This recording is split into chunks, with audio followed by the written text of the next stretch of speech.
So as you can see, so there's every character has like a circle of movement and then a circle of influence as well. So it's very similar to the Hyperdimension Neptunia battle system.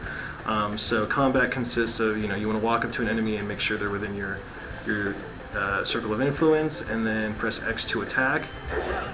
And at the very beginning of the game, you'll only be able to do one attack. You're kind of your basic opening strike. Command and skills magic. Yeah, we can also go to the command menu Show them the and show off. slash. See, now that they're grouped together, I can get them both in this attack.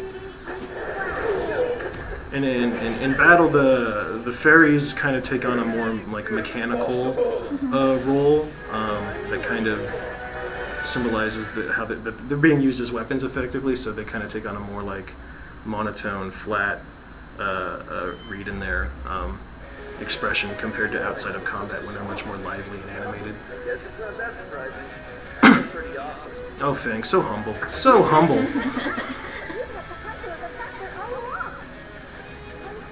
I want to know if you guys can talk about the DLC that's planned a little bit. So, Or characters, or so the DLC is going to consist of the Shiketsu's Tower, alternate routes, all of which are free, and then as far as paid DLC, there'll be additional Furies that you can buy. So extra fairies. Yeah, fairies rather. Extra fairies you can buy. Yeah. Unlike the fairies you find in the game, these DLC fairies cannot be used with the Godly Revival or world-shaping features. There's also costume accessories. Throughout the game, the character's like base weapon really doesn't change its appearance. But there will have DLC accessories for each character that'll let them change the appearance of their weapon, as well as like swimsuit and hot springs themed DLC for each character as well. There's also items too. So Yeah, some I item believe packs. the ones that are already released Yeah, are they're the free ones. right. Yeah, we have 2 free item packs that are already released that'll start you off with some basic. Yeah, just to help the newbie fences. Yeah. Some basic healing items and. Is it the synthesis? No, synthesis items. Yeah, I think those are the 2 free ones. we've got Richie Kun wants to know. He says the battle system seems similar to Neptunia. What makes this one special? Can you read the questions too? So the battle system is similar to Neptunia. What makes this special? Okay, so I would say compared to Neptunia, the battle system in this game is a little faster paced. Most notably, the guard break mechanic that you've seen in the Neptunia games is not present at all. So you don't need to break anyone's guard to do full damage to them. You just do it straight from the get-go. Another thing that kind of makes it unique is your characters, their weapon. All their weapons have like a base form. Fang's is a sword. When we meet Tiara in a little bit, you'll see that she has a glaive, and so forth.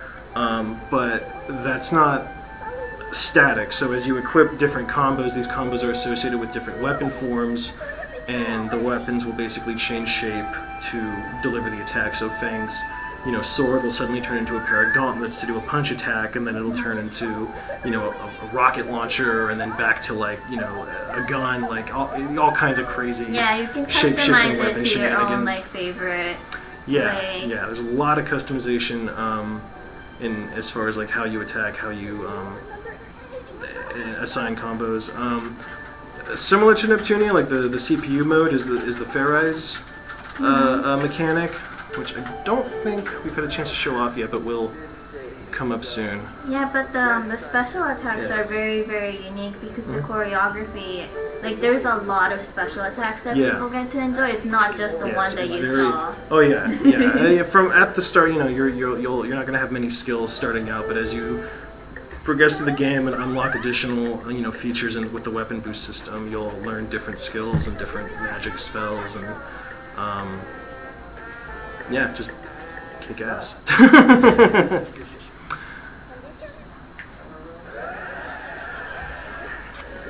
Mr. Tired Media wants to know. Question for Monica: is this a zombie? Hi, Mr. Tired. Hi, Mr. Tired.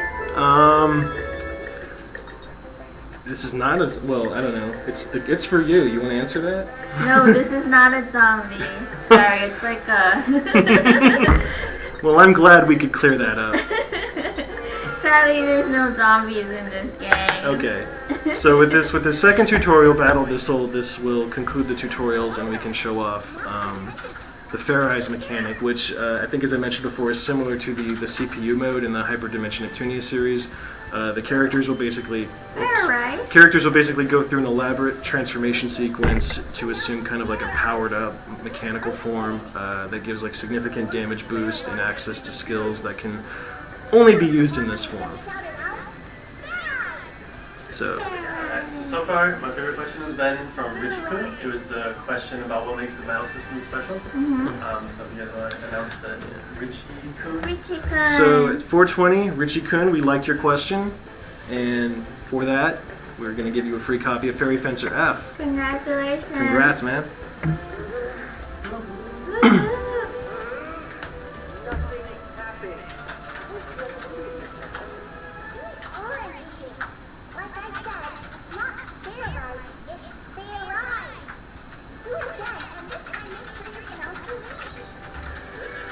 So now, Fair Eyes. So you'll see that gauge around the upper right corner of the screen. When it reaches that kind of third bracket, it'll start glowing blue and white like you see.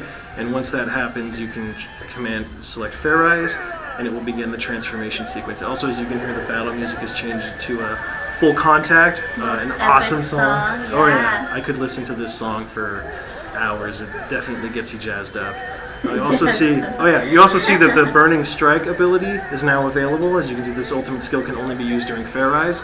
It has an SP cost, very hefty SP cost, but it also uses 40% of your current HP. So in battle, you're going to want to, think about when to use that, because it would be terrible to use that and not kill your enemy and be 40%, have 40% less HP to show for it. So we'll attack this guard with Burning Strike. Was it all three of them or just single? Burning Strike is a single target skill. So it's like make sure you look at the the area of effect. Chaos Bunnies wants to know about how many hours does it take to beat the game? How many hours does it take to beat the game? On your first playthrough, I'd say 25, 30 hours. But there's a new Game Plus feature. There are certain Furies that can only be found on a second playthrough. There's different endings as well. There are different endings with the other characters, and as I mentioned before, those two secret characters, one of them is a little easier to recruit on your second playthrough, though it is certainly possible to recruit him on your first. But there are plenty of incentives to play through the game a second time in New Game Plus mode. And the Shikasu Tower are definitely... Yes, yeah. Shiketsu's Tower, if you're about grinding and leveling up your character, Shiketsu's Tower is going to probably be the most efficient place to do it. Because the level's going to be carrying on. Yeah, you'll do levels, you'll keep the levels of your Furies, your items, like you basically start the game as powerful as you were when you beat it. Mr. Tired Media asks, can you raffle off not just any Pippin beanie, but the one that fantastic man's wearing?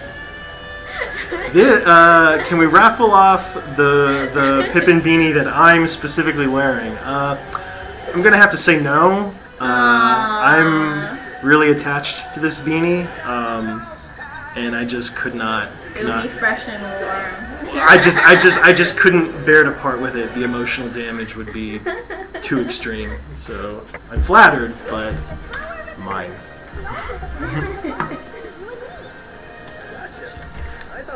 Cyber XP wants to know, does this game have multiple endings? It does. It has 3 multiple endings, three different endings depending on how you play through the game and how you interact with certain characters in the game. I don't want to give too much more than that because I feel like you should kind of experiment for yourself and see what ending you end up getting when it's all said and done. Pete Dugno wants to know, this question for you guys, what was your favorite part of working on the localization for this title? What was our favorite part of working on the localization for this title? I would have to say the recording process. Recording was a lot of fun. We cast some very talented people. Yeah, Fang, the person who did Fang was way beyond what we expected. Fang, Aaron, Tiara, Galdo, Pippin, like everyone was a delight to work with. I have nothing but praise for the individuals involved in the recording of this game. And on that note, I would also say that Pippin, his dialogue, just his scenes were just wonderful. He's probably my favorite character in this game. Yeah, the beanie is actually Robert's idea too, so we were really excited about it. So if you guys don't mind, I'm actually going to skip this intro so we can get on to some more gameplay. Ooh, gameplay. And we've arrived at kind of the central hub for Fairy Fencer F, the city of Zelwyn. You have earned a trophy. Yes, I have. Some trophies are easy to get, and then others are going to be a little tricky. Challenging. Yeah, the 100 million gold one in particular is probably going to cause some frustration, but I believe in you guys. You can do it. You can do it. So, since you guys just mentioned 100 million gold challenge, one of the questions earlier we had in chat was, do the numbers in this game get insane like in Disgaea? Oh yes. Super high? Oh yes. Super high. The numbers in this game get about they get really high, and there's a lot of like multi-hit attacks in this game as well, which just contributes to your total damage output. It is certainly not uncommon by the end of the game with high-level characters, parameters maxed out, and weapon boost to do damage in like the 6-7 figures. Do they go over 9999? In a single hit? I'm not sure, but I know that there's a lot of attacks that hit like 20 times, 40 times. Okay, that is up for you guys to find out. It all adds up to real damage eventually. Oh, so considerate. I just want to hurry up and get your memories back so I can end this adventure already. Return to my normal life. Cloud888 asks, which character is your waifu, Beard-sama? Which character is my waifu? And then Mr. Tired Media responds with, it's a challenge. No, he's a little challenged. He wants to know why you're Beard-sama now. My waifu, huh? If I had to pick a waifu, I'd probably go with Harley, because she's a slob, and I respect that in a woman. And she's also very smart. But yeah, Harley, I'd go with that. What about you? Do you have a waifu in this game, Monica? I do. My waifu is Pippin. That was my second choice. Yeah, but I do like Lola a lot. She is a very adorable character. And she's very similar to me. She loves money. Loves money. Alucard665 asks, will this game have deep customization for your characters? If so, in which ways? He wants to know weapon synthesis or how you customize your characters. So there is a synthesis feature. You can synthesize armor and accessories for your characters to equip. The bulk of the character customization is going to be in the weapon boost feature.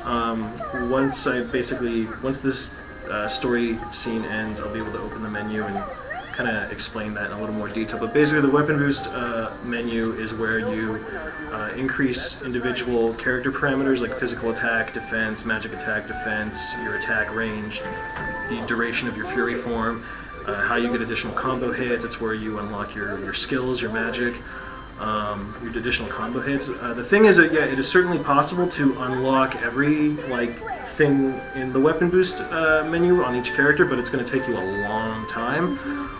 So my advice would be to kind of